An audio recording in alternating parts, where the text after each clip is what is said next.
keep these. I'll be back in a minute.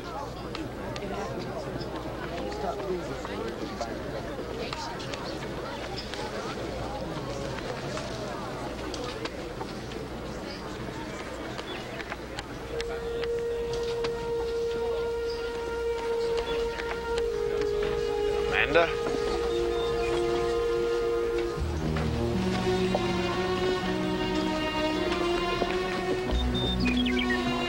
It's Devin. Milford. I know. Devin, of course I know.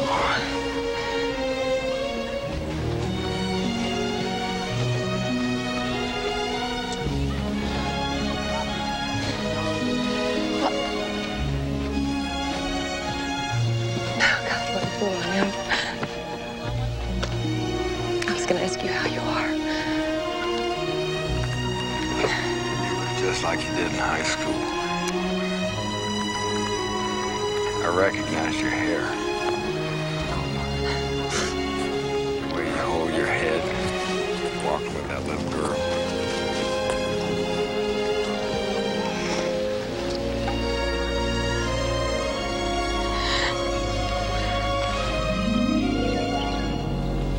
So you never heard from Marion and the kids?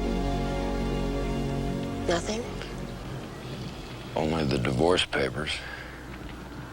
They wouldn't allow any communication in or out. Devin?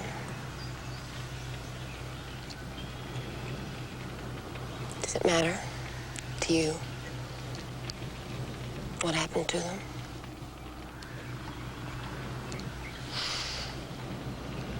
They're all that matters.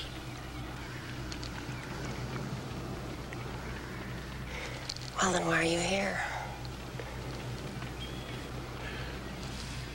Because I don't want to go to them like this. Well, but it doesn't matter. I mean, to the kids, it doesn't matter. I don't know who I am anymore. I'm not...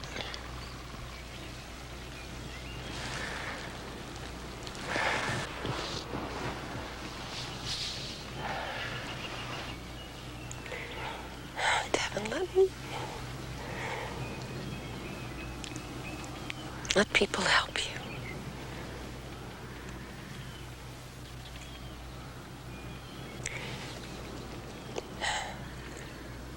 Do you remember in college when you and Peter came back from Vietnam? You were so full of rage.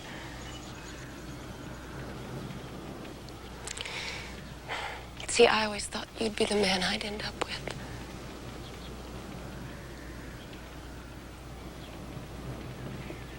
But you frightened me. Remember what you said? If you can't take the edge, forget me. So I did. I married Peter. I didn't want to live on the edge.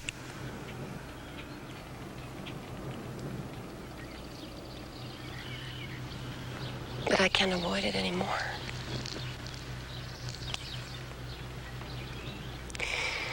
It's come to Milford.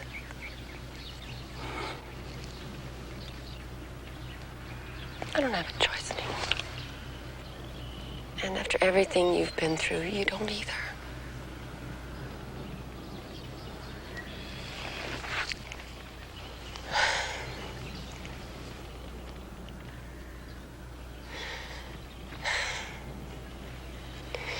I've told myself 100 times how disruptive you were.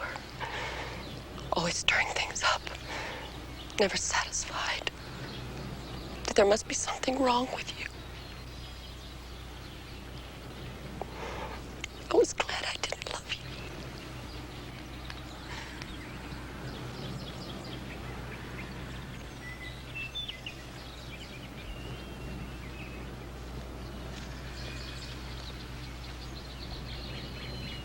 He was our guide. He was our leader. In our time of peril, he led us to safety. Now, in his name, for the needs of the people. He doesn't know anything about what's happened with Marion. He thinks she and the kids are somewhere in Boston or Washington. Maybe that's best. You mean best for everybody else? Well, think about it.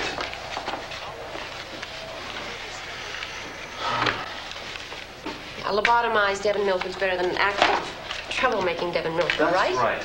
His time has passed. There is not going to be a revolution in America.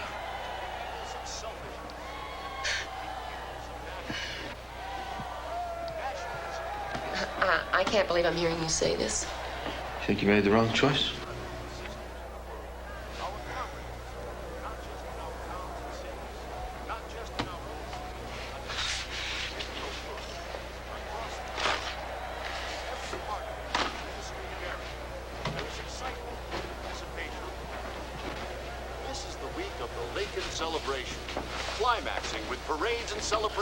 What are they talking about? Who knows? A lot of political junk. They're all gorks. Hey, when I get elected Erie Governor General, is that going to make me a gork? Hey, Dad, if you're a gork, you're a gork. Live it. What's a Continental Congress? The United States was formed. The Continental Congress met to determine what the form of it was going to be. So there were those who favored a strong central government. These were called the Federalists. Okay, that's enough. Guy, you go into such detail. It makes me sorry I asked. What are they talking about? I don't know, something about a third Continental Congress or something to make America more up to date. How do you feel about that? It doesn't matter to me. Across America, in every corner of the nation, a new day has dawned. After more than 2 centuries of militaristic exploitation, America has finally taken its rightful place in the world economic community. Under the able leadership of the new American Unity Party and the current 7-year plan, productivity in both the urban and rural centers has increased dramatically.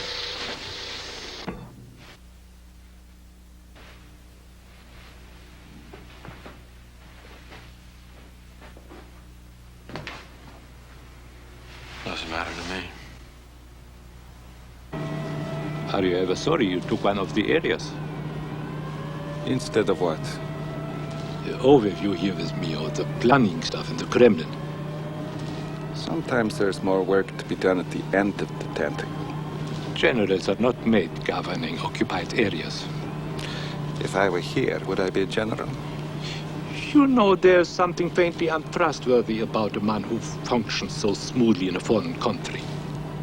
How many members of the Politburo have ever been outside of the Soviet Union? Very provincial.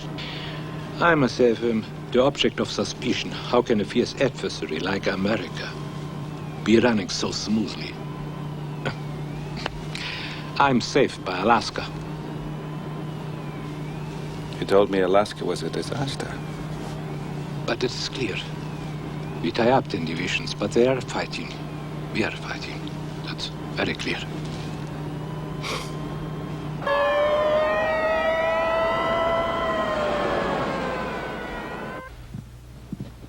Marion Andrews' husband has been released. Yes, I know, from Fort Davis. She is concerned. I assured her she was safe under your protection. She could rather be under yours. She is. He was an interesting man. Any man who allows a woman to betray him is a fool. In many ways, he was the classic American. Smart, strong conscience, idealistic. Weak and obvious, totally misperceived the will of his countrymen. Assumed he would win because he was right. A man so honest and sincere almost always plays into the hands of his adversaries. Is he in? Yes, sir. Petya, how are you?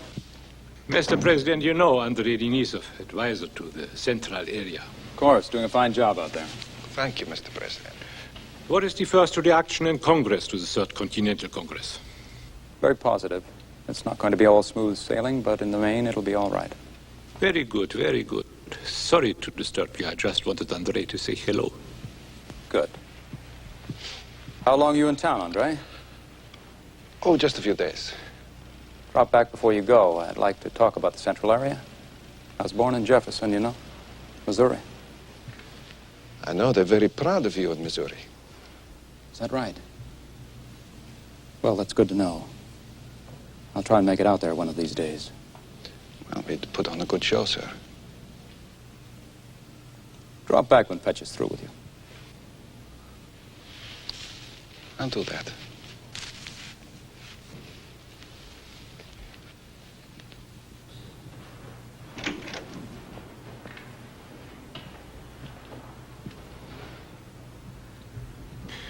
That man is the last president of the United States.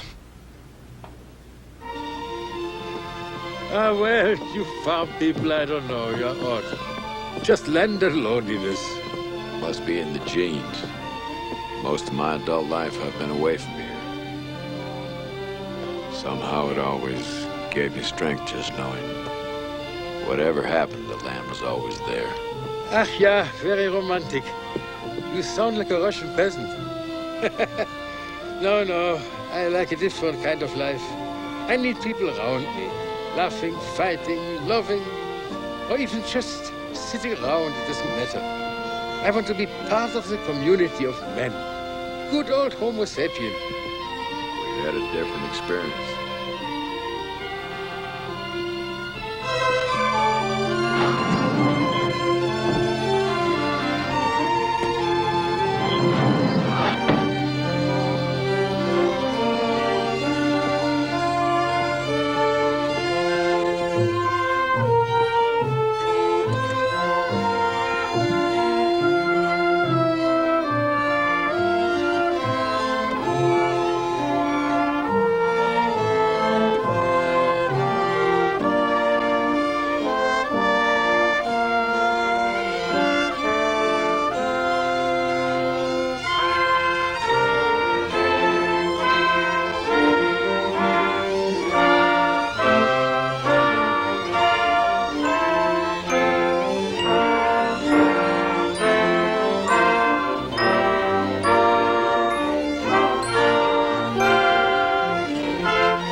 Getting better.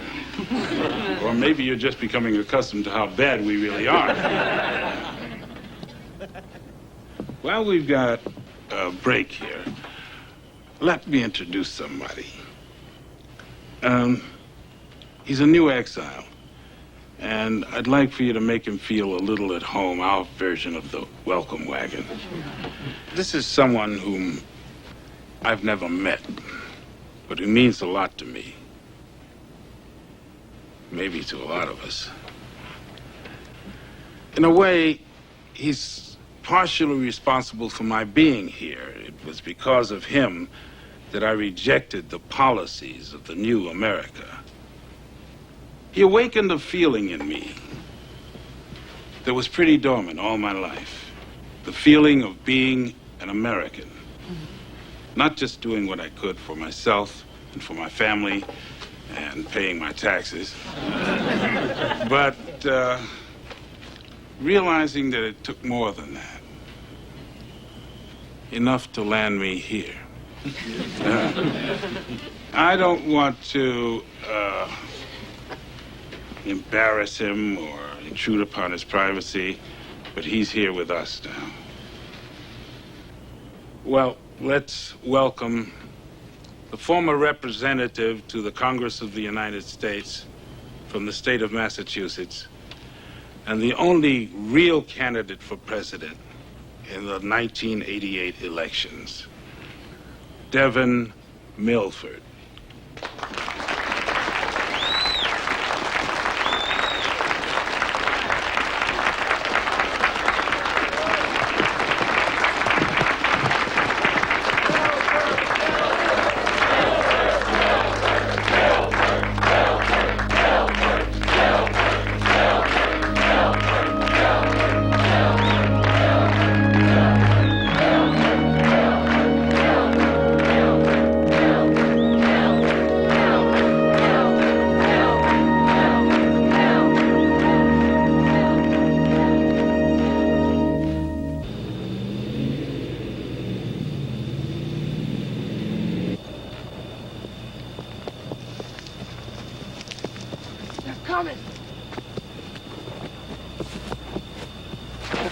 Everybody, mask down. If anything happens, just scatter. Let's go, man. Let's go. Make sure you're not carrying anything that can identify you.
Back moving? Yes. All right. I gotta release the circuit. Do it! Okay, move. Move. All right, just to make sure he's done it, you're gonna open it. I got the CD. What are you, amateurs? Coming up to fool around. Come on. Move, let's go. Gun on them. Come on, move. He's got the keys, got the keys. Hurry up, man. I need rope in the bottle. Hurry up, man. No. All right. Okay, be careful. Okay, you ready? 1, 2, 3. Pull the other side down. Come on, let's get a light on it, quick. Yeah.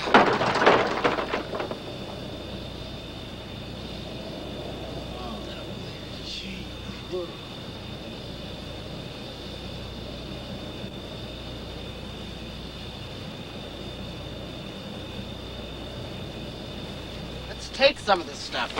Hey, pull the pickup around. If we take it, we'll be as bad as them. What about the people? Burn it. That's tough, kid. Dumb, but tough. You get any of this when you deliver it? They give a plate to collaborators? I drive. I don't get anything. I don't do anything more than anybody does just to try to stay alive. Okay?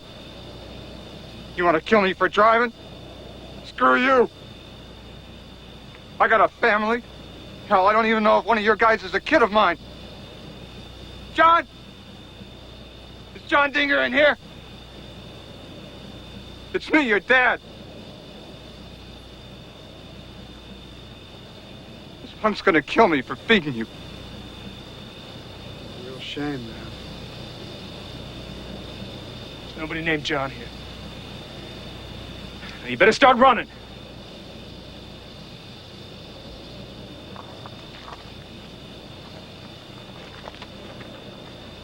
Let's burn it.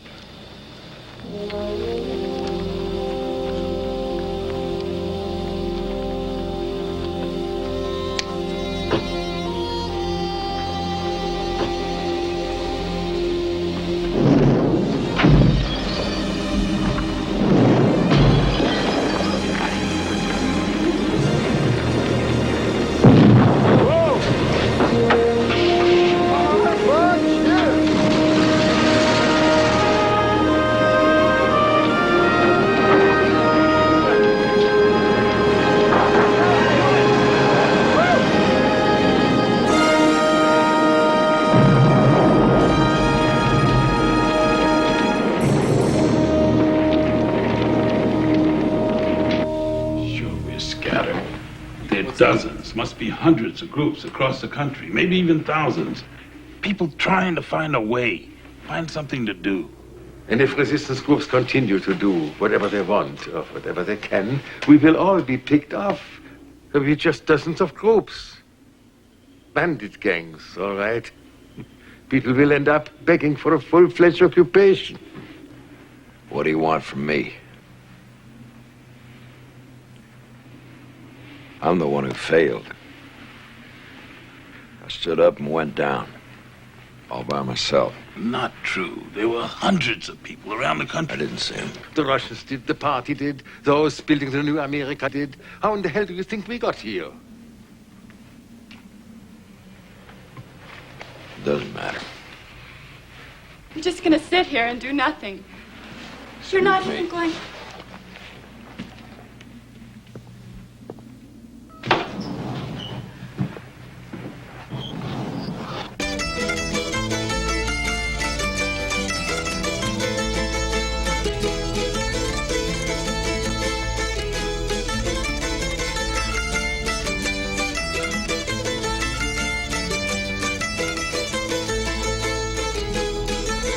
You ever get tired of the balalaika? Treason.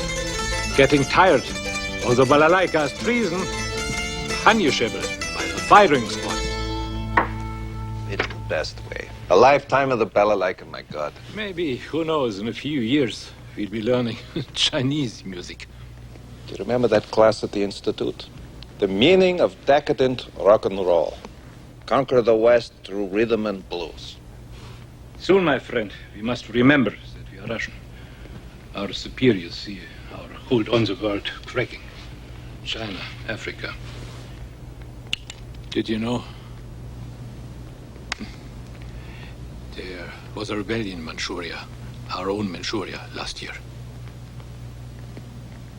They want a solution to the American problem resolved quickly. Otherwise, they might just selectively attack 4 or 5 American cities. It's actually in a memo from the planning group. I have seen it. Why? When you lose and fail, it is understandable when you win and fail. That brings madness. But we will not let that happen, will we? We will solve it our way. You and your Mr. Bradford will lead the way. The central area is going to be the first to secede from the United States of America.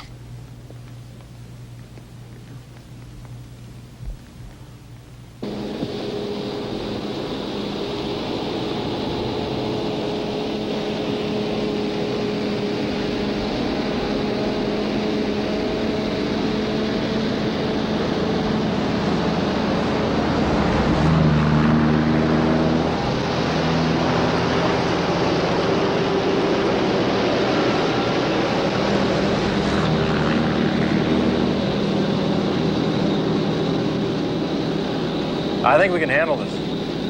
The contents were burned, not stolen. That makes it terrorism. Our mission is to protect the community from terrorist acts. Put an escort on your supply trucks.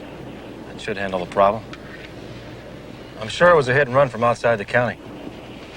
That's interesting, isn't it? That a few days after the return of the notorious troublemaker Devin Milford, we have an incident like this. Now I guess you have someone you can blame everything on, huh? I simply pointed out that it was an interesting coincidence. Possibly his presence excites the adventuresome. I think prison took care of Devin. Keep me apprised of your progress.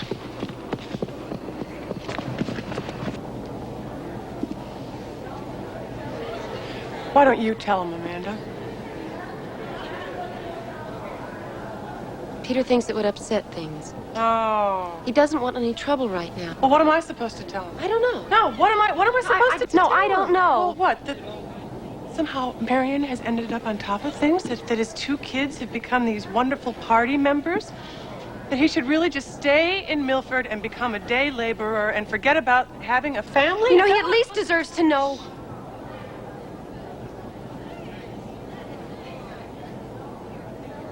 Here's children. What's happened to them, where they are? He's so broken.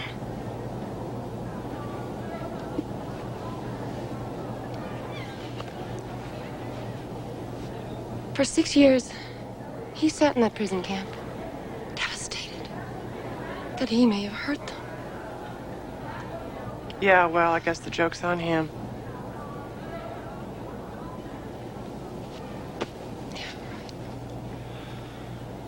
I'm sorry.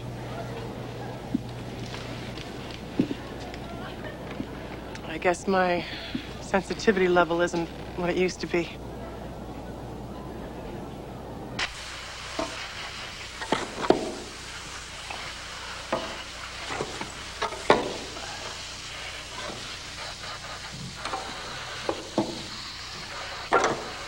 Hey, Dev. Hi. Ellie. Atonement? Put in the prison skills. Good use. Yeah, well, always was one of your favorite jobs, wasn't it? Dev, do you still care about Caleb? Billy? Marion? What do you mean? I know where they are. I gotta see my kids.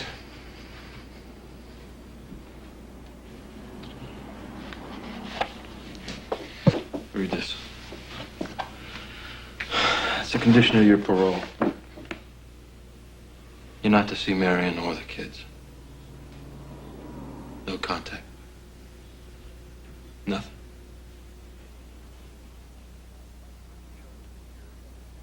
They're my children, Peter. I got a right to see You got them. no rights.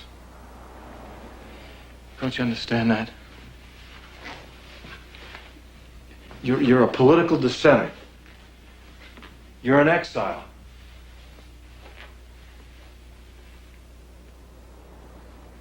You don't have any rights. At least let me get word to them. Let them know I'm Dev, where I am. please. Don't make it tough. They'll send you back. Look, if somebody told me that I couldn't see Jackie or Scott, I don't know what I'd...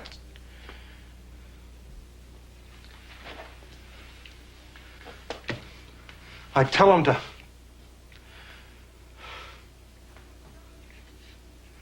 Do it, Devin!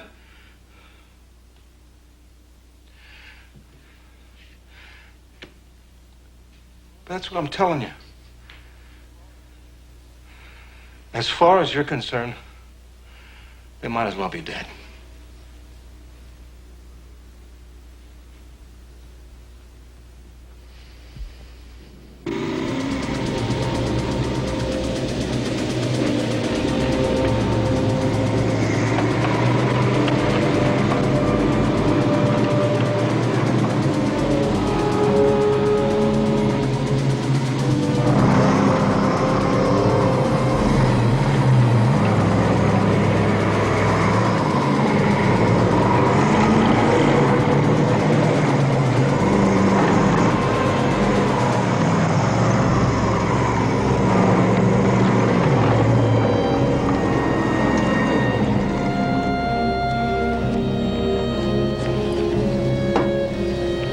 Where were you last night?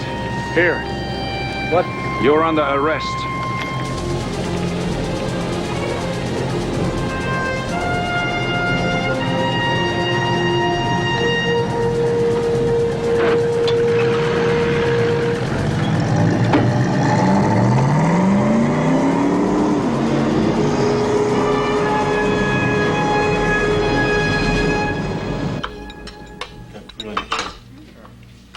Pass me a piece of bread, please.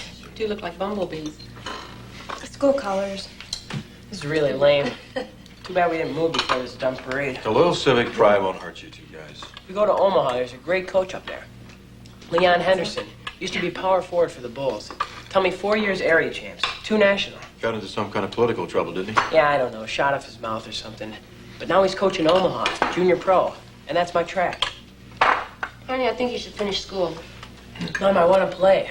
If I get in, I've got it made. Look, if it's what he wants to do. You've just become a part of this whole sports thing. Making people feel... I don't Proud? know, like...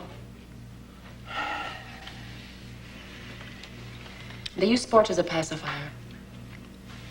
The circus part of bread and circuses. God, Mom, you're weird, you know that? Bread and circuses? What's that? That's when you give people things to distract them from what's really going on. The Romans did it. Can you believe it? A kid who actually learned something in school.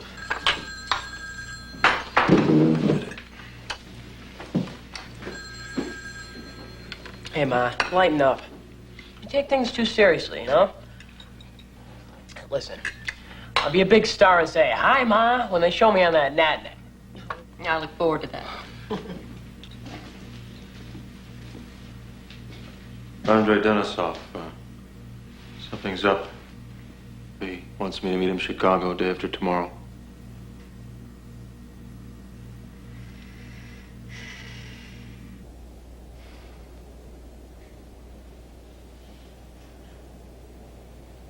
Eyes open.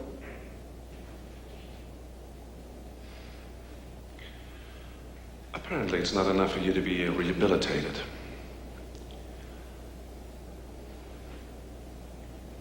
There are those who would use you as a symbol. Do you find that flattering?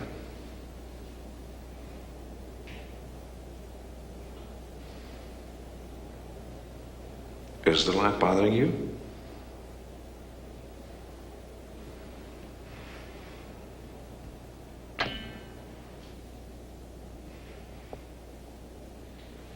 Actually, I bear you no ill will.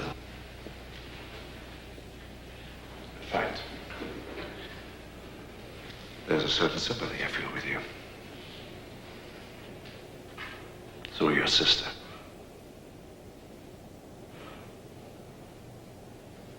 I know your sister.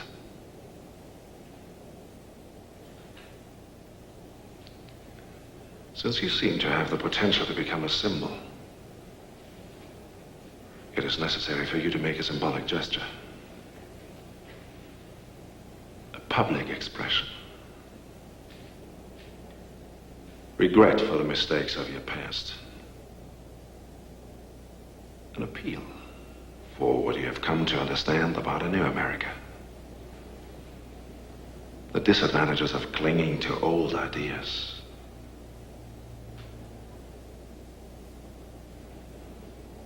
Do you understand?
What is this?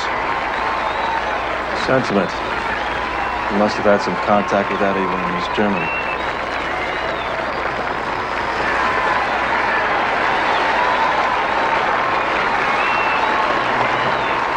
The flag is forbidden. Yes, the flag is forbidden. Would you like to arrest these old men? Make an example of them, maybe.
Friends and neighbors, thank you all for coming to our Lincoln Day celebration. I'm sure there are bigger and grander celebrations, just as I am sure there are bigger and grander places, but none better.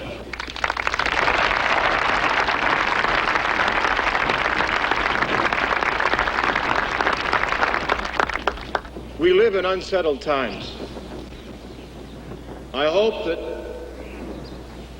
all of us hope that soon we will be able to see our way out of the turmoil of the past years and onto a new and vital life. A life where our spirit, your spirit, keeps us together as a community. We can't do anything about change. It comes whether we want it to or not. But what we can do and what we will do is follow the example of Mr. Lincoln and turn defeat into victory, despair into hope. And we can start that right here in Milford County and bind ourselves together as a people, citizens of the community, citizens of our 5-state area.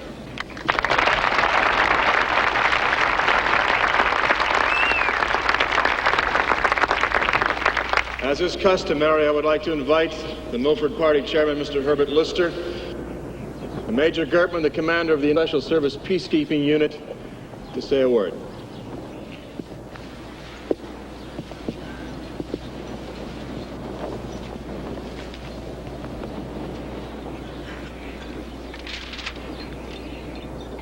I too extend my welcome and thanks for being able to serve the people of this area. But I would like to give my opportunity to speak to another, someone who is known to you and who now carries a special message of peace and harmony. It is also, in its own way, a confession of error, an apology, if you will, to you, his fellow citizens, for whatever harm he may have caused you. I present to you Mr. Devin Milford,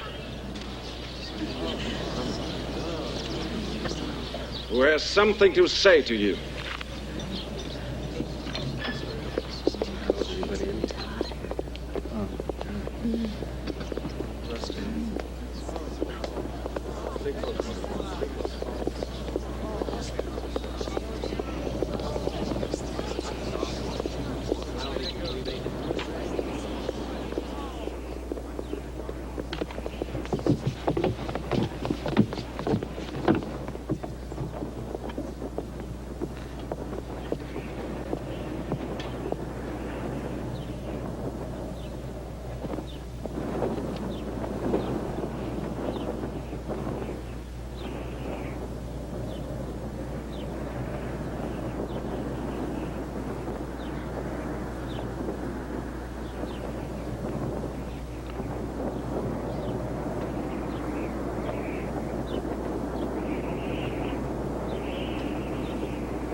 by the dawn's early light. What so proudly I suggest the less you make of this, the more you gain. and the twilight's last evening, whose sunshine and bright stars through the perilous night, o'er the valley watch, were the gladly streaming, and the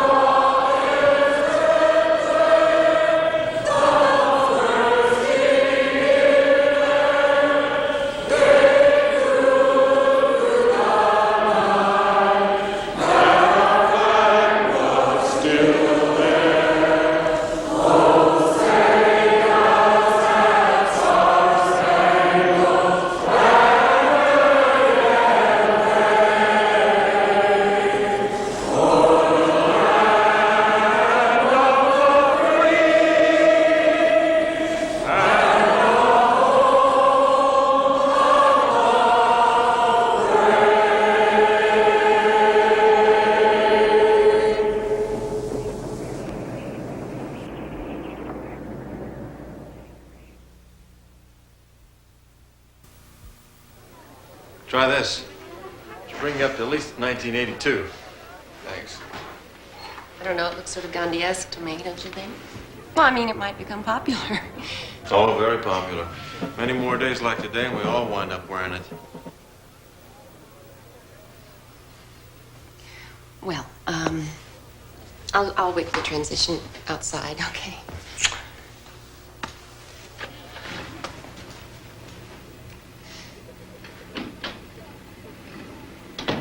Peter, I don't know if it was such a good idea for you to take that stand up there.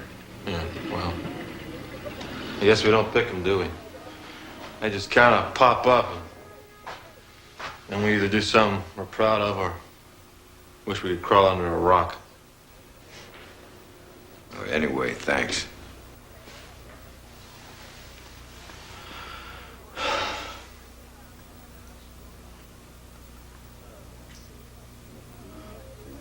All our lives,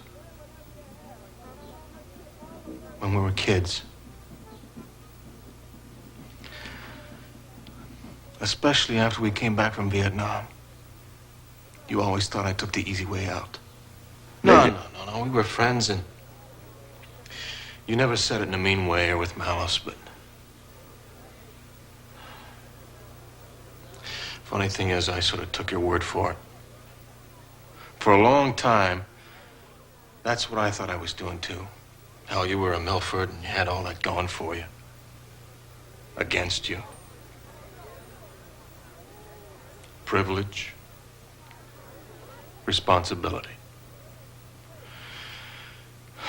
And I was just a guy trying to take the next step. To find out where that was. Maybe I don't feel that way about myself anymore. Maybe I was just jealous of the way you could accept things. Make them work for you. You always seem to end up with something. Yeah, well, we'll see what any of us wind up with.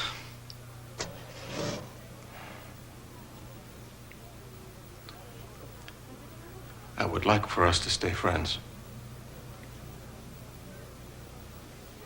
You're the oldest friend I got.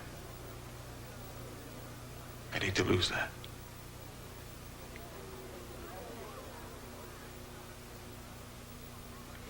You want to shake on it?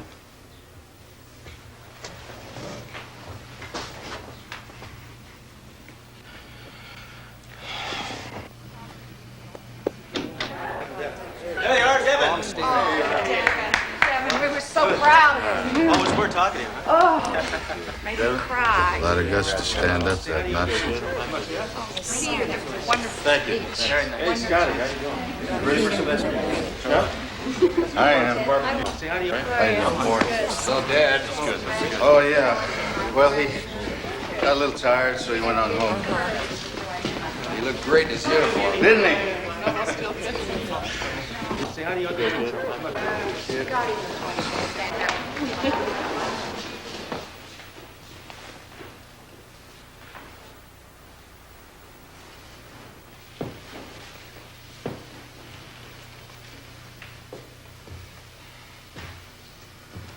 Is there a problem, Major?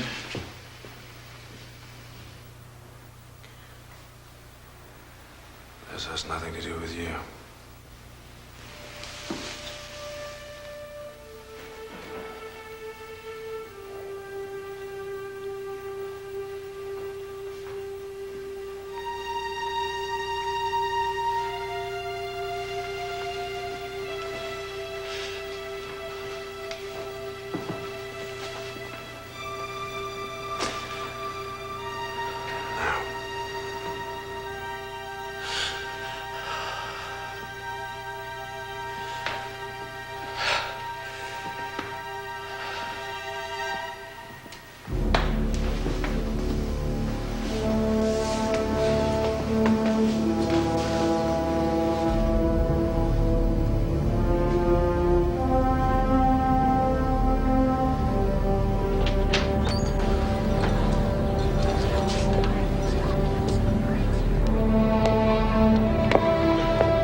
Hello?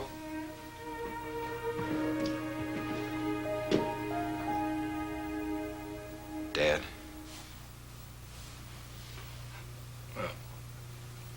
Yes.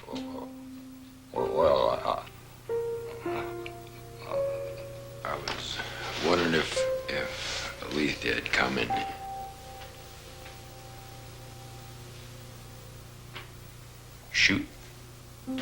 She was raped, you know. Did I tell you that? No. Right after they took the houses, hers and Ward's, she got mixed up in some fool group thing, trying, who knows, blow up something. She always was a pretty spunky kid. Maybe more than any of you other kids.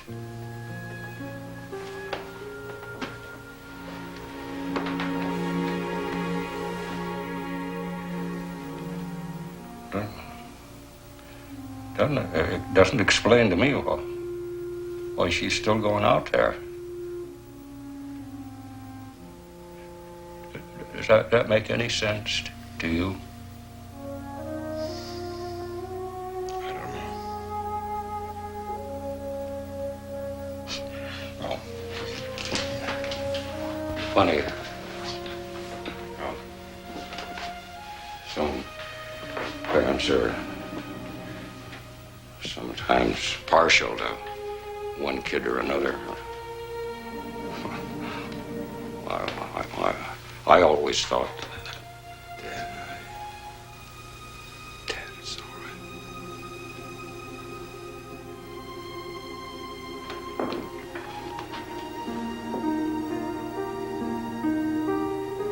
right. I respect what you did there.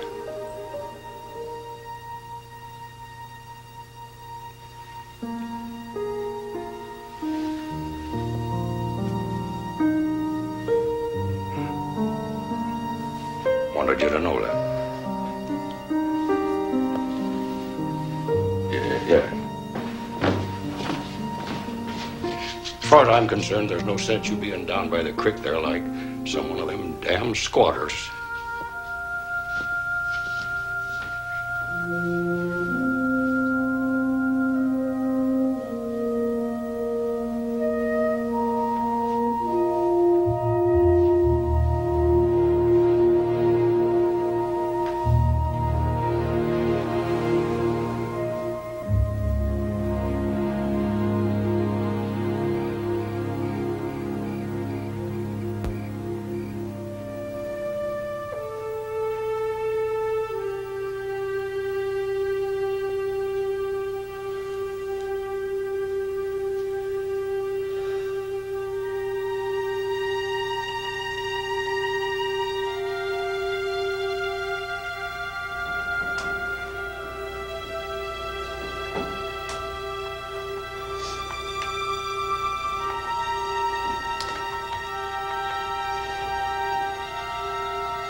Was I such a bad lover? Don't move. Don't worry. I'm just gonna sit up. So you finally had enough. You're finally going to have your revenge. Have you ever killed a man? Particularly a naked man. There's something about killing a man with his clothes on which neutralizes the process. It doesn't protect him from death. But somehow the naked body, unprotected, ceasing to function, turning an odd color, it's so much more real, ugly.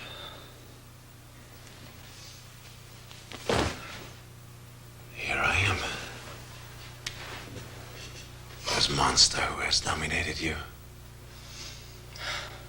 subjugated you. Go ahead. You see yourself as the savior of your people. The one who will finally kill the devil. For you. And for them. Though my death would change the world. You understand nothing. Not me, not your own weakness.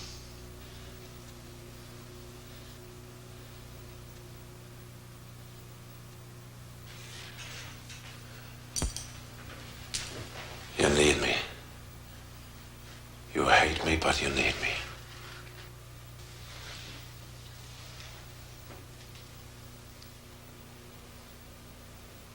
I'm no murderer. Your weakness is pathetic. I was wondering how long it would take until you fell to the temptation of the gun.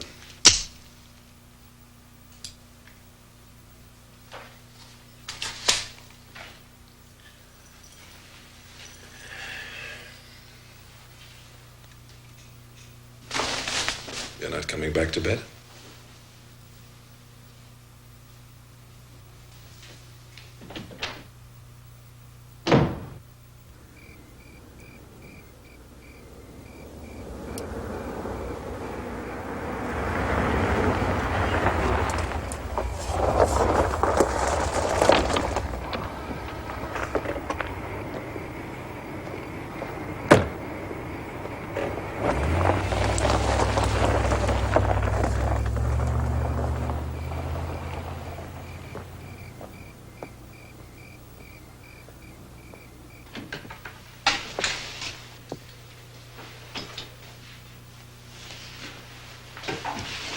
Waiting up for the bad girl to finally get home, huh?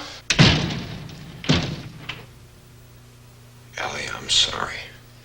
I don't want your damn sorry.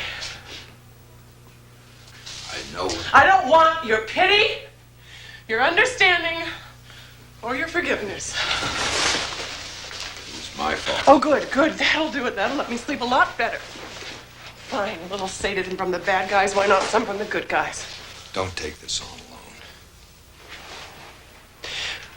What are you going to do about it now, huh? What are you going to do about it now? Let go of me! God!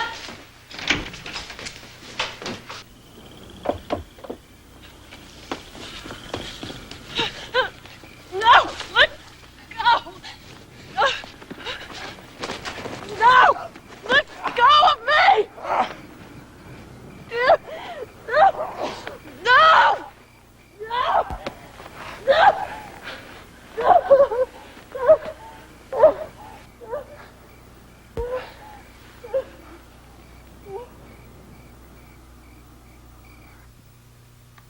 They took me out and raped me. This wasn't supposed to happen to me.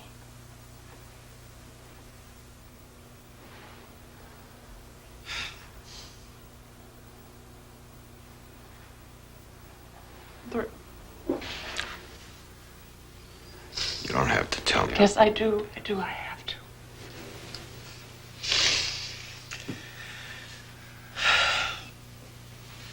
There is a life lesson in all this. I just wish to God I could find it. I complained. As you might guess, I complained. My protest was filed with the commander of the UNSSU. And a few days later, a car arrived from the barracks and took me to the commander, Helmet. He had the men beaten in front of me. I watched. At least he said it was the men who'd done it. It made me sick, but I was glad. It felt so So good to get even.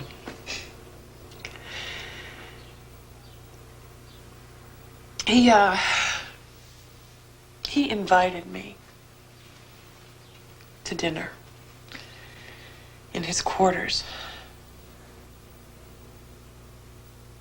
He was so charming. He was so powerful. He apologized. He said,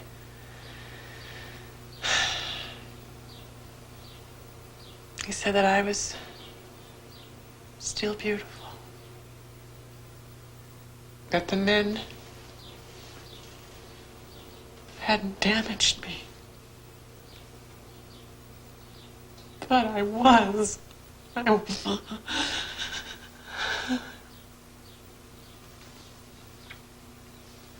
here he was, telling me that I was still beautiful.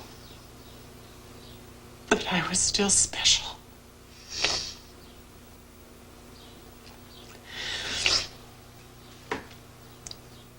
He made love to me.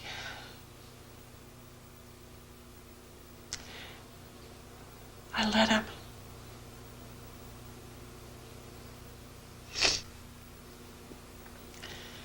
Raped and raped.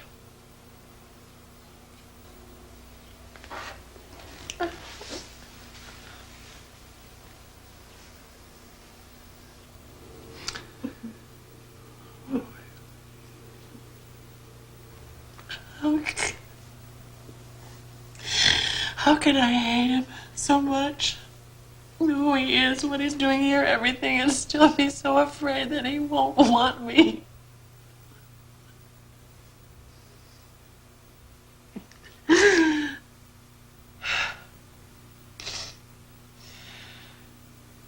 Pretty degraded, don't you think?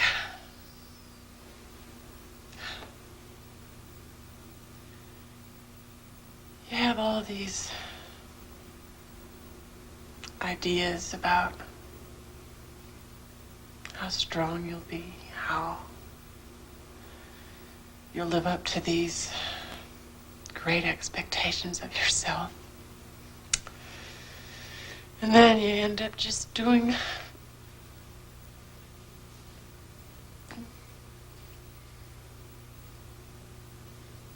just surviving. No heroics. No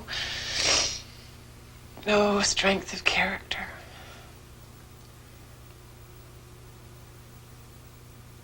Not even dignity.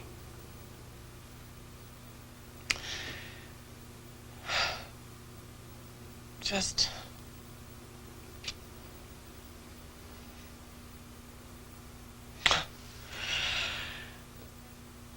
afraid your rapist won't take you to bed.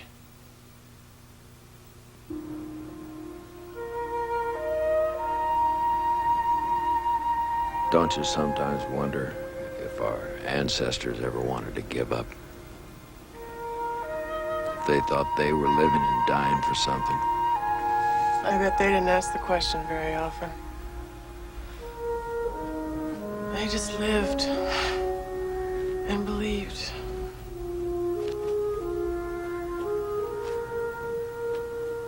Every winter, they just fought like hell to stay alive.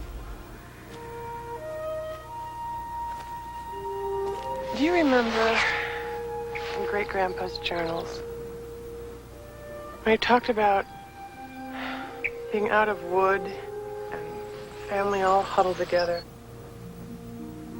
60-mile-an-hour winds were tearing at the dugout, and they still had time to write and laugh and sing. There was this entry where he's talking about great-grandma, Irma. He was talking about her standing there holding her dead baby in her arms, singing Rock of Ages. I don't know. Maybe we're just too soft. Maybe we just don't know what's worth feeling that way about. All my life, I believed that I was fighting for something. I always thought that I believed in something. So I kept turning it over in my mind, hoping it was still inside my head somewhere, where they couldn't get at it. I looked at it so many ways.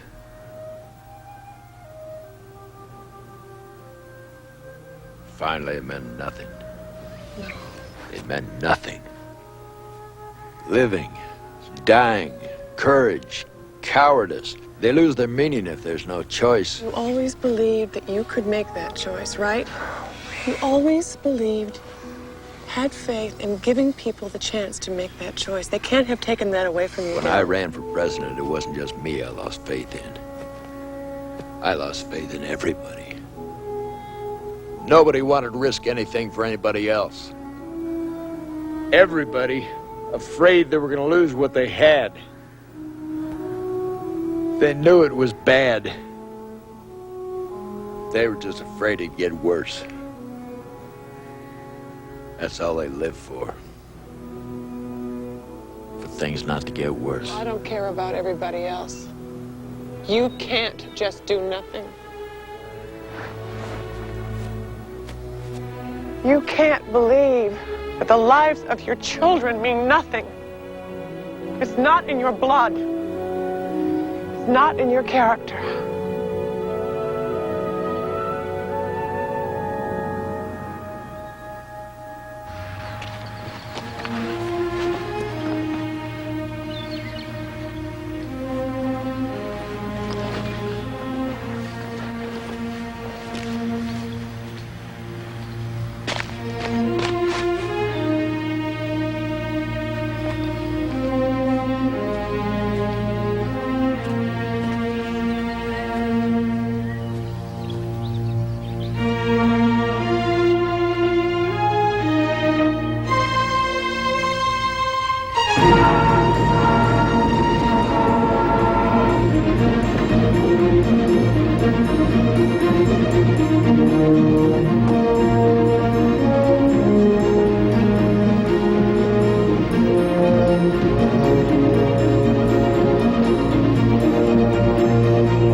I'm getting old. We should have parades more often.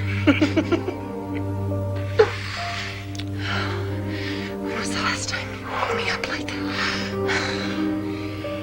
It's a real workout.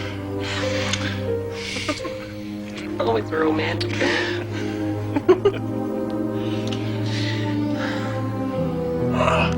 At the time, I gotta go.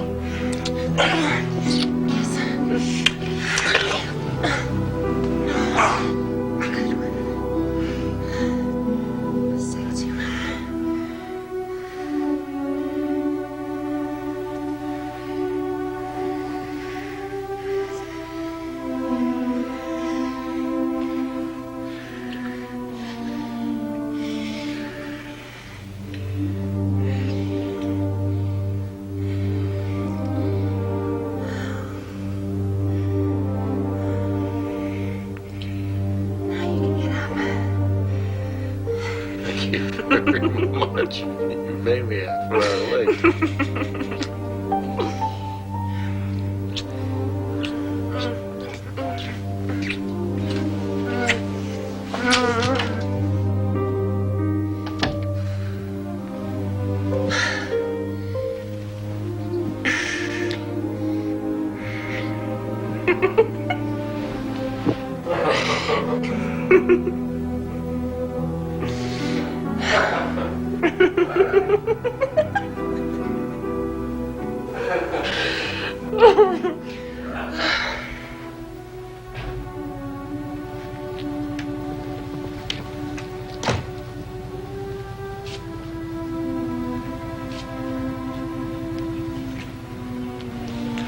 Agent Mintron, sir. Can I help you with that?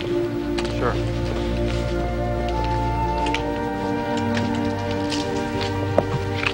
You guys UNSSU? Sir, we're Americans.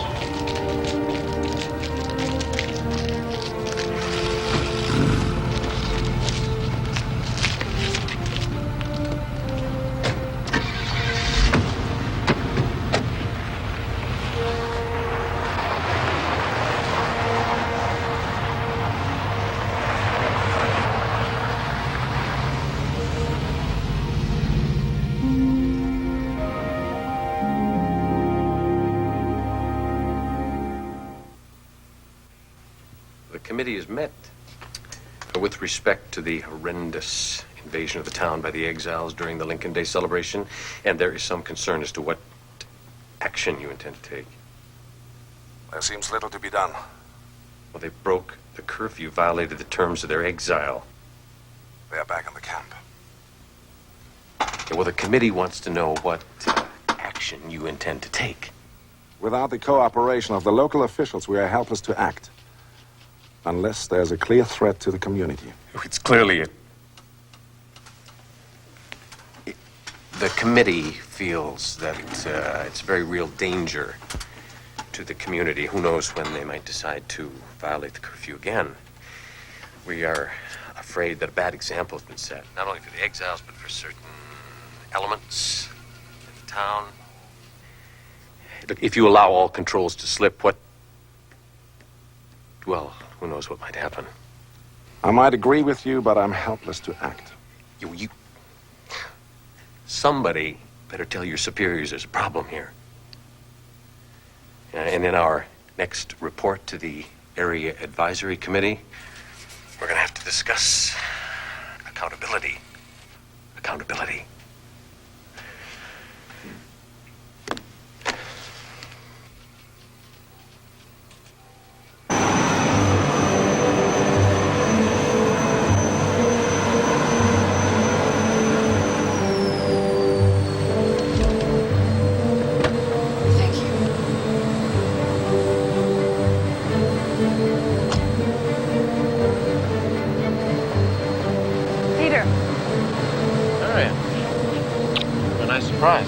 Just want a mini outfit. I assume you're my welcoming committee?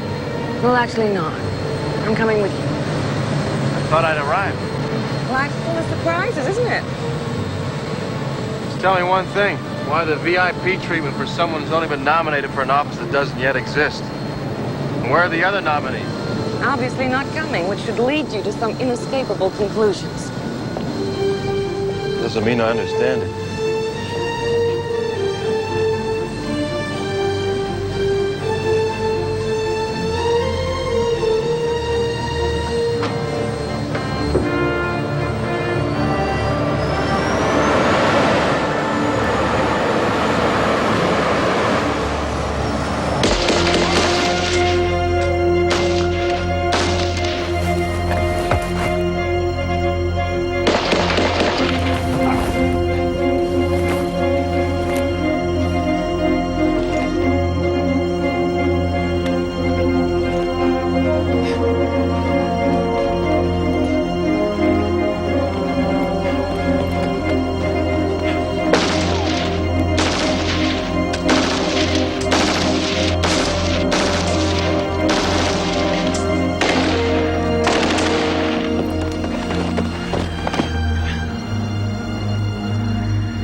outward. Come on, let's go.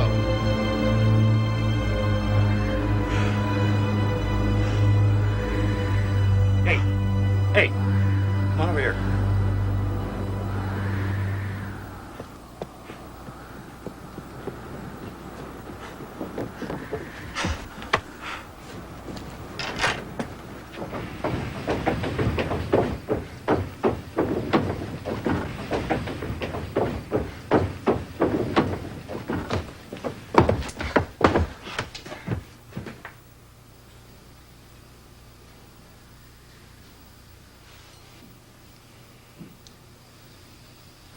Nice going. You almost led him right to us.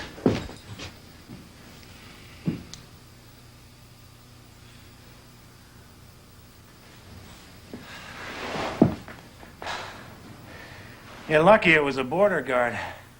They got an attention span of about 5 minutes. Otherwise...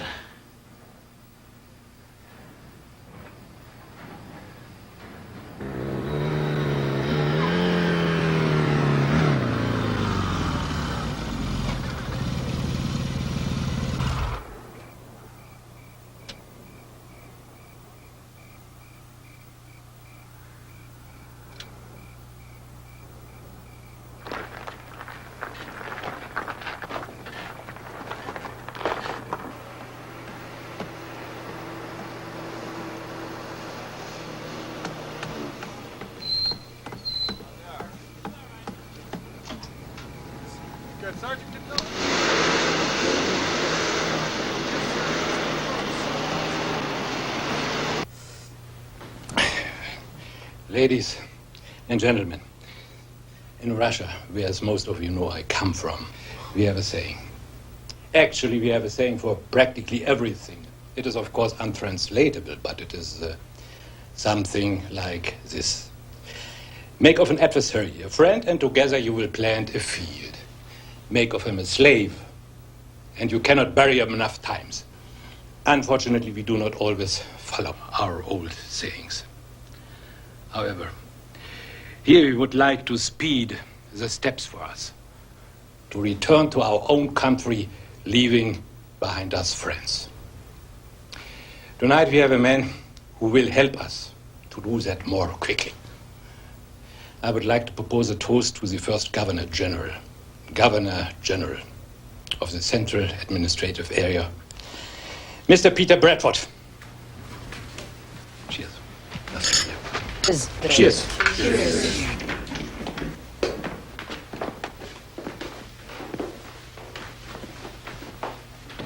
What happened to the election? The other candidates? They lost. Just like that? Just like that. The results of the referendum will be announced on the national network following your speech to the joint session of Congress. What if I don't want to be appointed? Someone else will be. The result is the same to us. The difference is between you and your people. 1932 Hennessy. I'm afraid it'll be a little lost on me. A man of simple tastes. I'm afraid to say I'm a man of complex tastes. I'd never really be any good at being one of the proletariat I serve. You think of yourself as ordinary, and yet you command respect. People trust you. Maybe that's because I'm not that far ahead of them. Do you realize this brandy was put down just as Hitler was rising to power in Germany? Anything older than me, I kind of lose interest. Very American.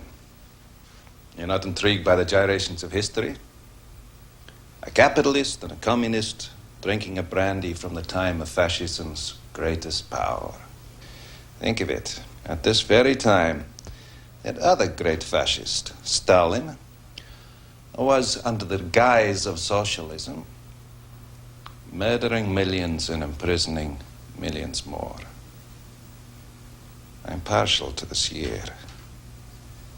It is the year my grandfather died in the Gulag. I'm sorry. I don't know what to say. My grandfather is now a hero of the Soviet Union, posthumously bestowed. Stalin dead and discredited, my grandfather dead and recredited. And his grandson, one of the few responsible for the elevation of Mother Russia to the only true power in the world. We learn how to survive. You will too.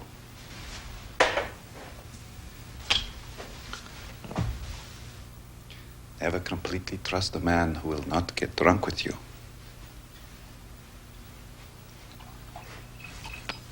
The irony is, of course, that my grandfather, posthumously rewarded, died suffering and disgraced, filled with hate and hopelessness, alone. Just he in the hard, frozen ground of Siberia. I've a crown up in the kingdom, ain't that good news? I've got a crown up in the kingdom, ain't that good news? I'm gonna lay down this world, gonna shoulder up my cross, gonna take it home to my Jesus, ain't that good news? I've a harp up in the kingdom, ain't that good news? I've a harp up in the kingdom, ain't that good news? I'm gonna lay down this world, gonna shoulder up my cross, gonna take it home to Jesus, ain't that good news?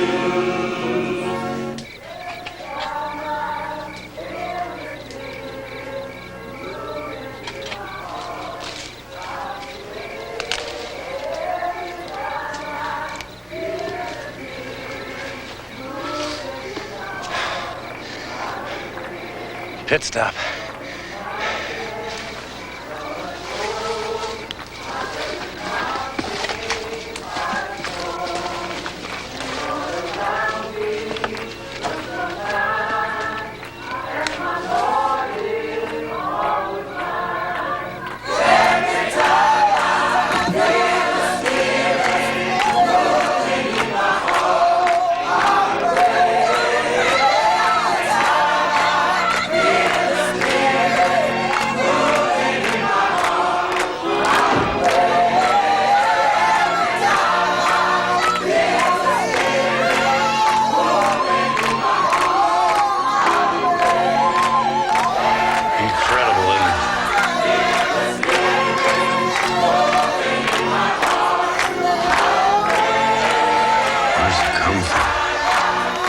Differences in me.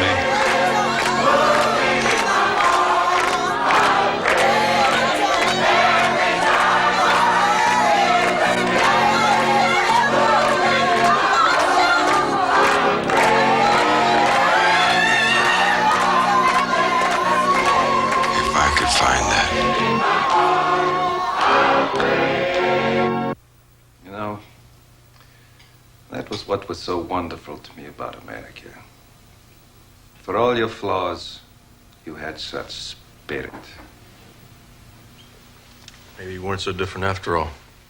It may surprise you, but in many ways, Russians can be fiercely independent.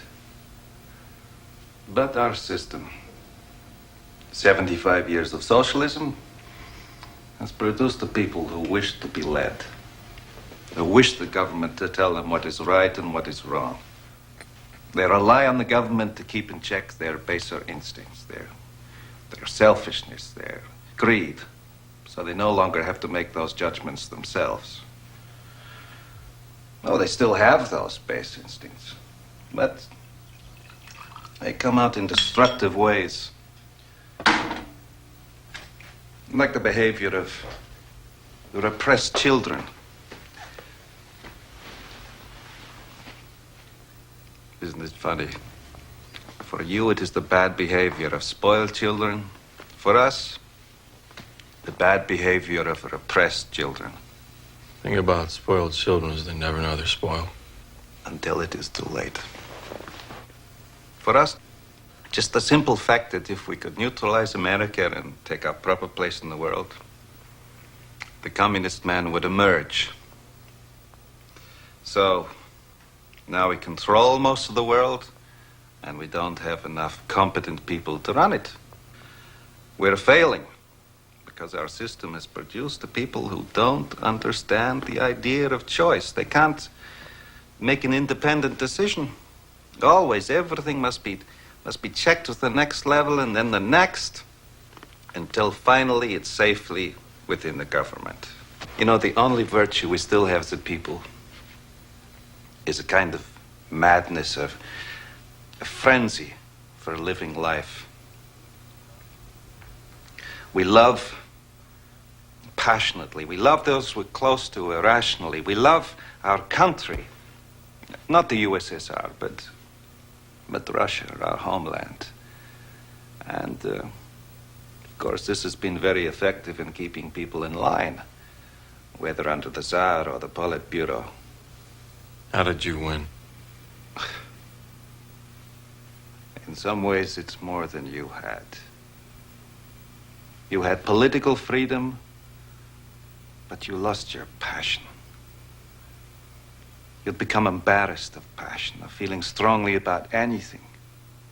You never took an interest in the rest of the world, in understanding the rest of the world. You always saw things through your own vision.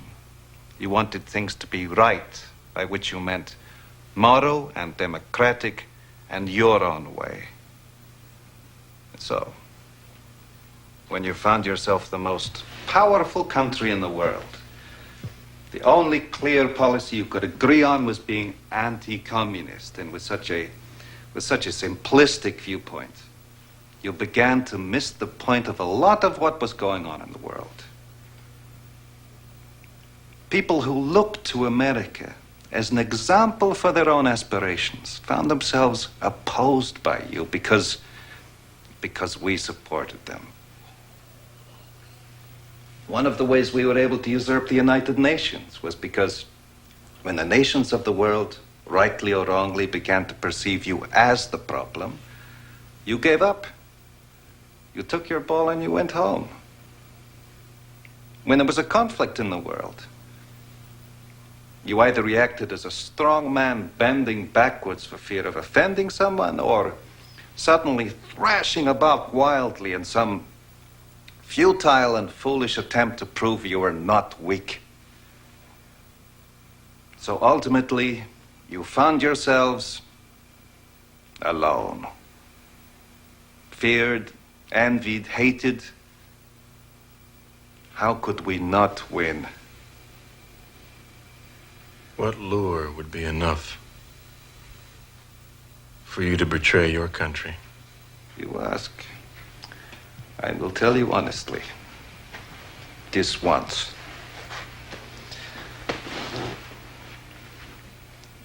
My first posting was to England. Well, England was England. But then I was posted to America, to San Francisco. And I thought, what a wonderful country. What a wonderful test of myself. If I could find myself in the currentless water, maybe I could discover my soul. Not my Russian soul, but my soul as an individual. Maybe if things had been different. Maybe you took the lure after all. You think that's what this is? No. America has lost. And I have lost.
What's your identification number? How long? Not long. You got family in Chicago? My children. You gonna what? You gonna see them, join them, kidnap them, what? Clay, stop being mean. I'll start with seeing them. Look, I appreciate the help. Maybe if you would just point me in the right direction. You haven't finished your soup. Some of us get real put off when people don't finish our soup. Please.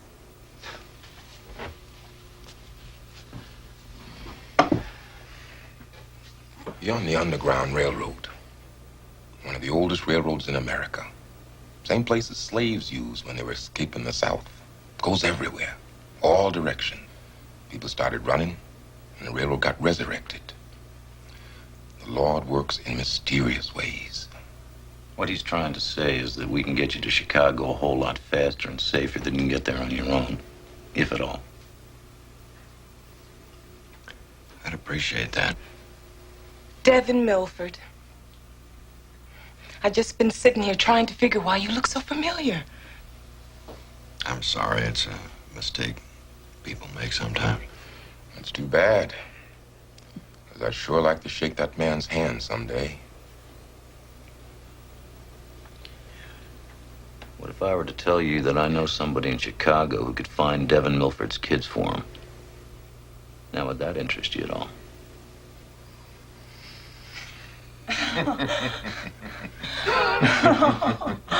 I'm Melanie Blackstone, and this is my husband, the Reverend James Blackstone. I'm Clayton Colton. You into something. You must be doing something. Whatever it is, count us in. Bet you got a lot of people ready, you know? No. I just need to see my children. Well then, we'll just have to see what we can do about that. And let the good Lord take care of the rest.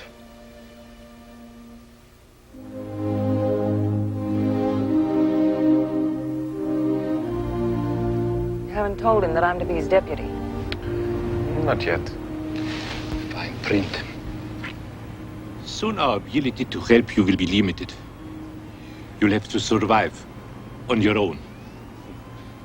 I wonder if we shouldn't show a little bit more concern for Mr. Bradford.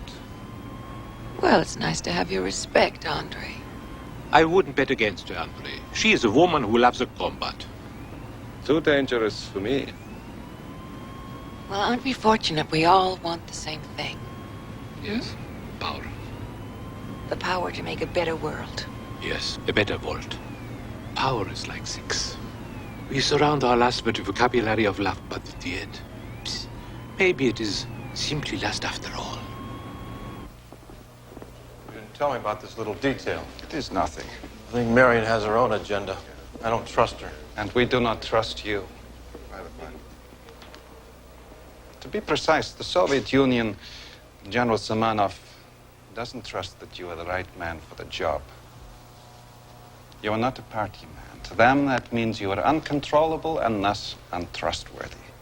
Marion, on the other hand, is committed to her ideology and to her own power. Two quite trustworthy qualities. They see you as not having enough at stake. I have my country at stake. Well, I have persuaded General Semenov, and he, in turn, partially against his better judgment, has persuaded the Kremlin that you are the right man. But he needs some guarantee. What if I don't do it? Someone else will. Someone less capable, less convinced. And set your timetable back. And that would be dangerous for your hope for America and for mine. And what is your hope for America? To salvage as much as possible.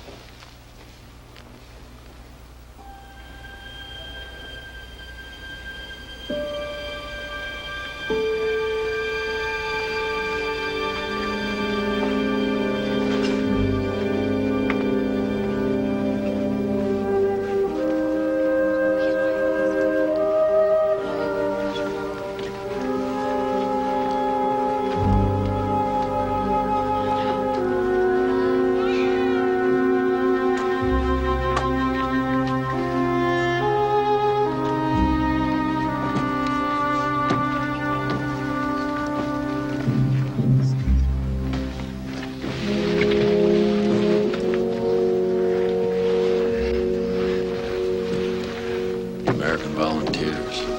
Yeah, labor to the Soviet Union. There are a lot of desperate workers. 5-year contracts. There's a special ration allocation for the people here. Low wages, but kind of the ultimate company town deal. Any of them come back? It's too early to say.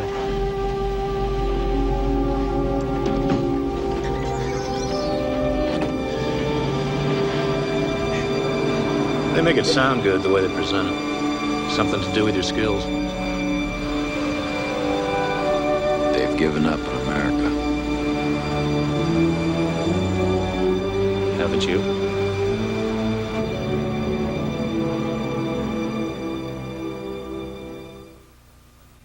The exiles have broken out of the camp and demonstrated in the Lincoln Day Parade in violation of restricted areas, curfew, and engaging in unlawful political activity inciting to riot.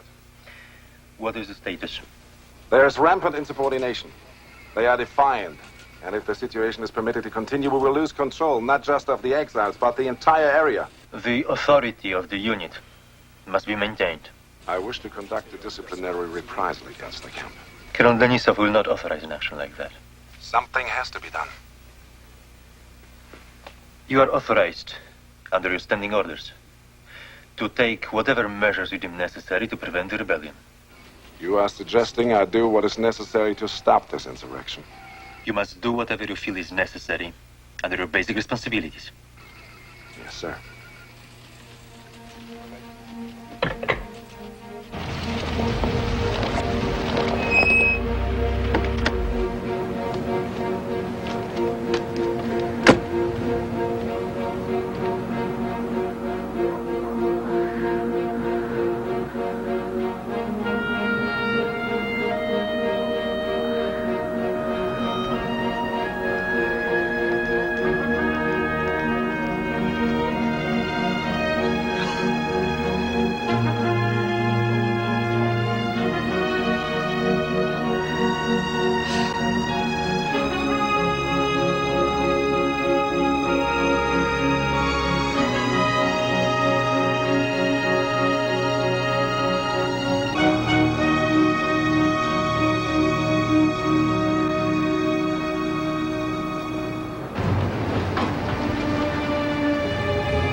Yellow tag?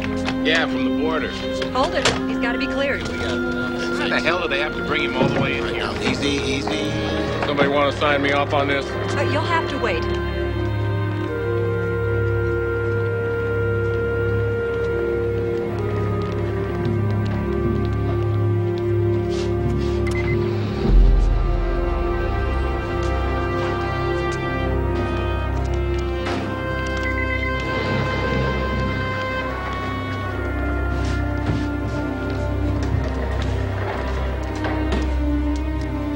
This is your official notification that the United Nations Special Service Unit will be conducting maneuvers in and around the town of Milford, commencing at 0700 on the 28th. Well, is there something you want me to do? Sure don't need my permission. You will issue an advisory to townspeople to stay indoors and off the streets and roads. Terrific.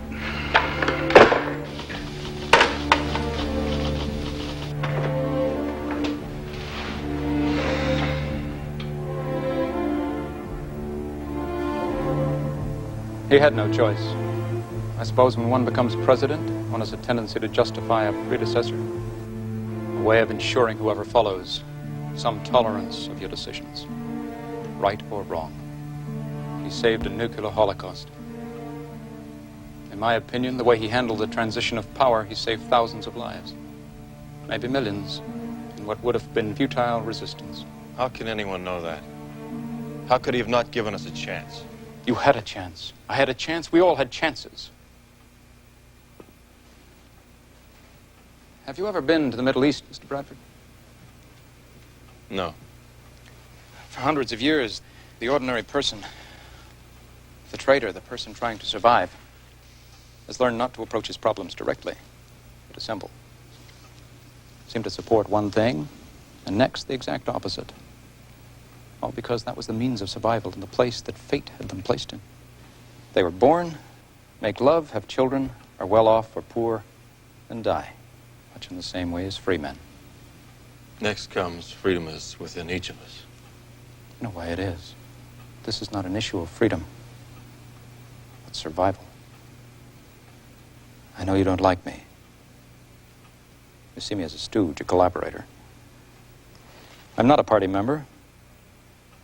I sit on a National Advisory Committee, equivalent to the Central Committee in the Soviet Union, but I do not vote. I have no power. A figurehead only. The only real effect I can have is to create the impression that things aren't as bad as they are. To give our people time.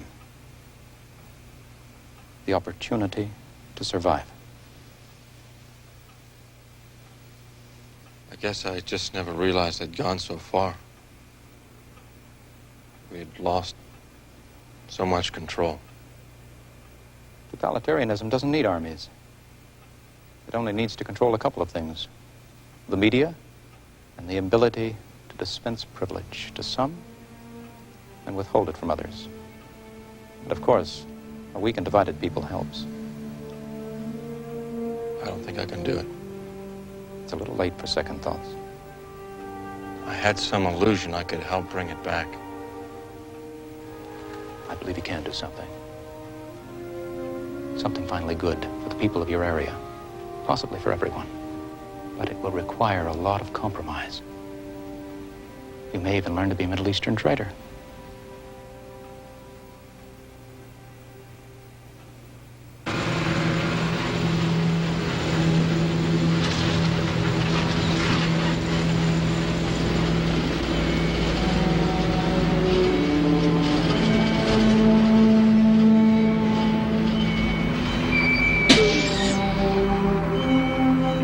Border check. We're about to enter the late great state of Indiana.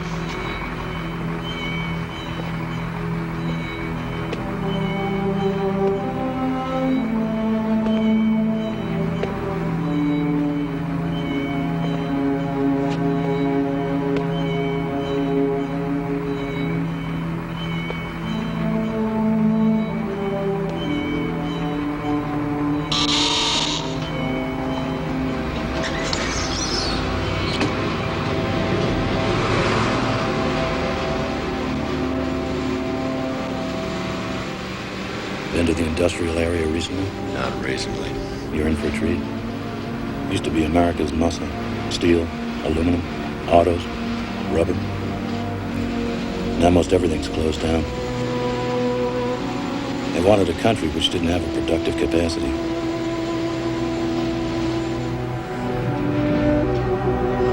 I guess we were well on our way to giving it up before they got here.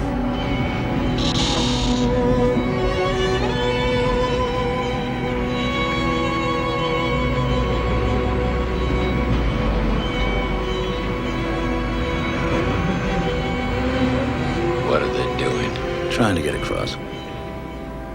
They're from the cities mostly, which are dying.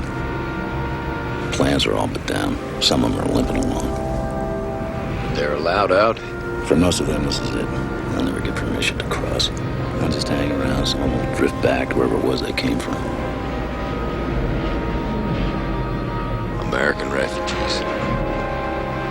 Yeah. It's almost like a contradiction in terms, isn't it?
Mr. Milford, you're awake.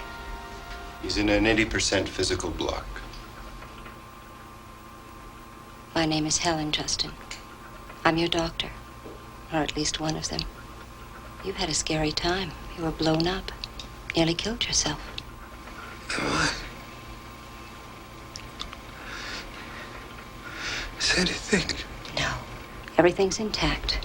You won't be hobbling around on anything artificial. How long? Not for some time, I'm afraid. How soon you get out depends on how well you do with treatment. There's no restraints. We have a little rule here. If you make it out the door, you're free. You seem to have a lot of very angry and unhelpful feelings. Let me explain what we're going to try to accomplish here. That's to save you the time and effort of trying to fight the treatment. There have been so many bad things which created your antisocial behavior. We're going to help you forget those things. I think you'll find when you realize it's inevitable, things will go a lot smoother for you and be more comfortable. Just rest. Put yourself in our hands. You'll be fine. Better, in fact, than you thought possible.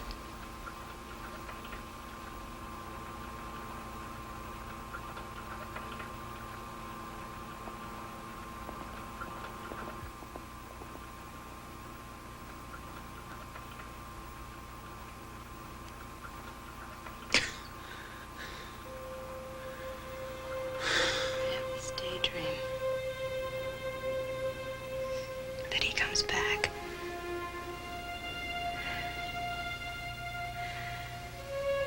He's on a cycle. And he says to me that he couldn't live without me.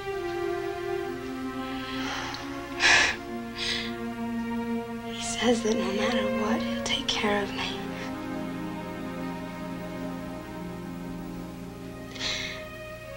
I'll be all right. I'll be all right.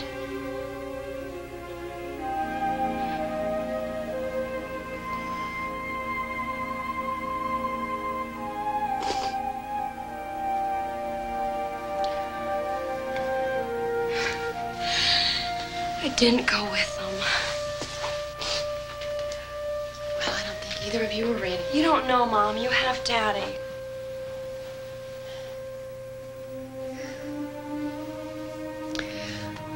I had a choice once. But he was scary. Very scary. Too scary.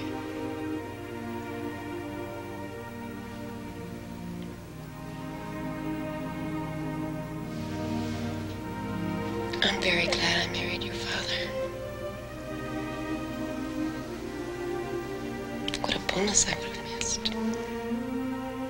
You, your brother Scott, the Hulk.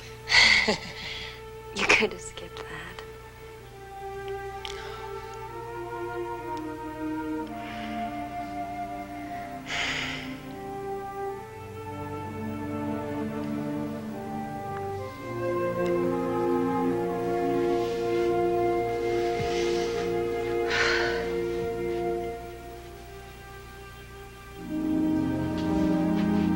If he loves you enough, he'll come back. If he can. And if he does come back, if you still love him enough, it'll make a difference. You know?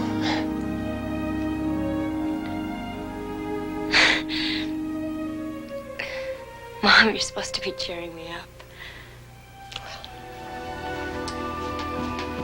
Best I could do.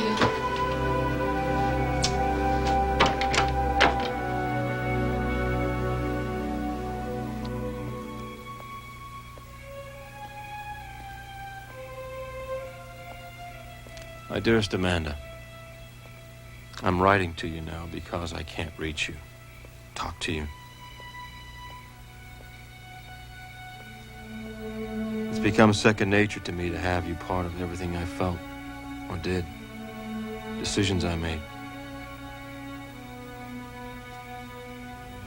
Everything has moved so fast since I got here. It's as though I'm suddenly so far from Milford that it's already a part of my past.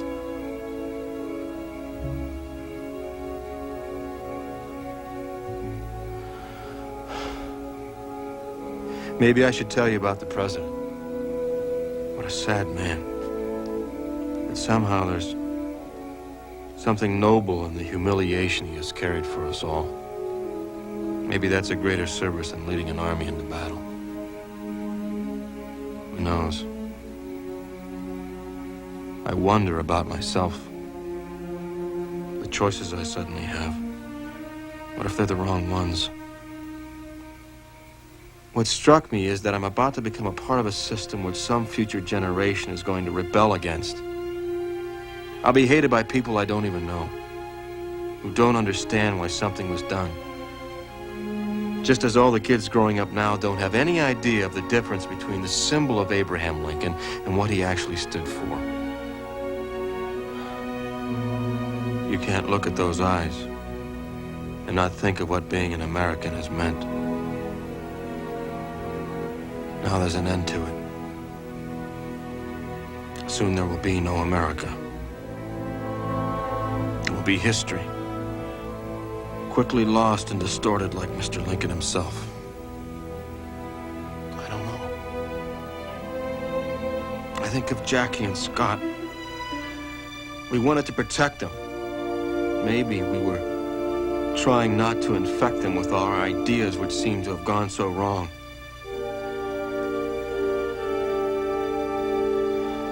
I suppose there will have to be new revolutions, with new generations who will have to discover the values which our forefathers handed down to us. If those truths stop being real, maybe it's better to let them go. Let some new generation discover as though for the first time. Maybe freedom is just one of those things you can't inherit.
Having passed the resolution unanimously and directing that said resolution will be presented to the several states pursuant to their ratification, the chair would like to invite the members to welcome before this body the man who has been chosen by the people of the Central Administrative Area to be the first Governor General of a regional joining of states, Mr. Peter Bradford.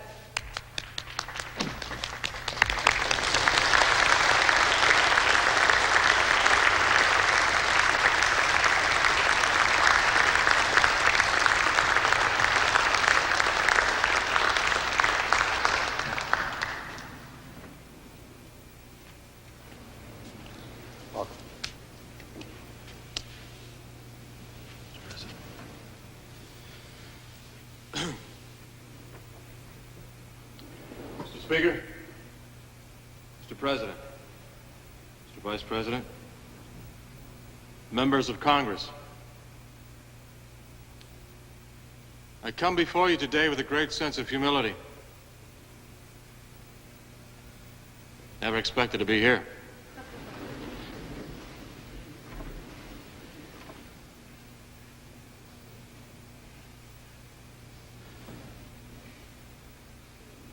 Like most Americans, the course of my life has not been what I expected it to be. But I wonder if George Washington, Thomas Jefferson, could have imagined the changes in our country just 30 years after their lifetimes. I wonder at the amazement of Abraham Lincoln, if he were to have seen the changes in the 19th century. Yet with all the changes, remained our country and survived.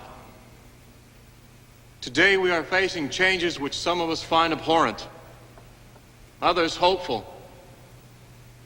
Some see it as the end, others as a beginning.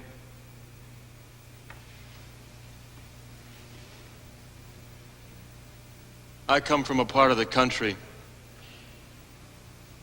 where in many ways life is simple, predictable, reliable. In the spring, when the ground is thawed, we plant a seed. And in the summer, it grows to maturity and is harvested. And when we plant again, it's not the same stalk of corn or grain which we saw standing beautiful in the field last summer.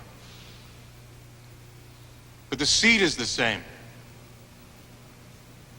And given our time, our effort, good fortune, a new crop will emerge which can feed hungry people. The seed is in the ground. It is the history and experience of 200 years.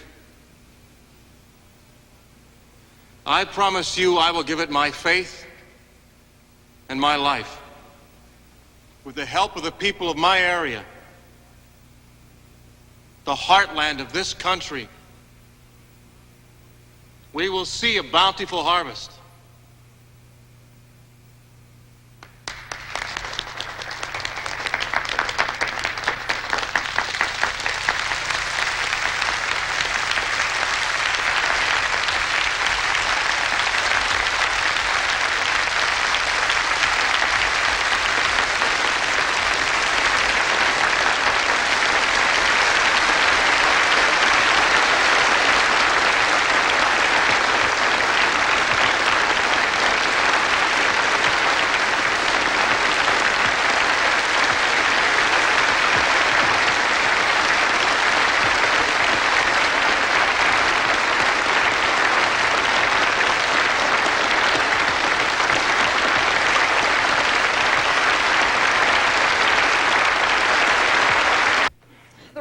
busy and the other phone was dead. Didn't he say he'd call? And he said he'd call as soon as he could. I don't know. You and Scott stay Mom, here. you can't stay here. Scott, he's back as soon as I Mom, you can't go. Come on, it's not safe out there. They're going to be checking the road soon. Come on, Ma, don't Mom, go. just stay here. There's nothing you can do out there. Promise me the two of you will stay here, all right? Mom, just stay Promise here with me. me and Scott. Come on. Don't be dumb. At least talk to Dad first. I trust the two of you will stay here till I get back. And don't worry about me, okay? I'll be all right.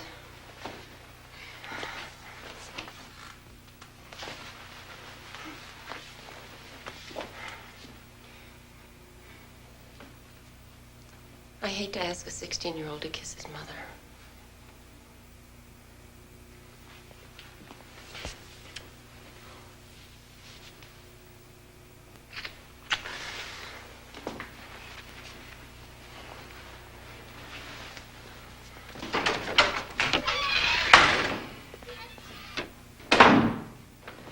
Some more. Good. Here, grab this one. I'd better stay with the kids. They're all scared to death. We'll be back as soon as we can. Mom, why don't you... I mean, they said we should stay inside all day. Ward said we shouldn't violate the curfew. The hell with curfew. Nobody's gonna tell me to sit around all day in my own house. Dad, they're squatters. Damned if I don't guess they are. Got something there for me to carry?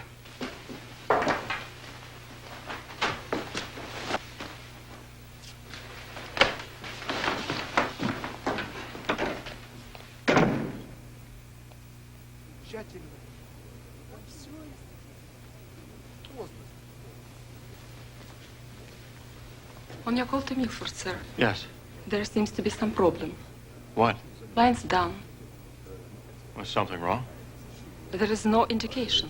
It's very common.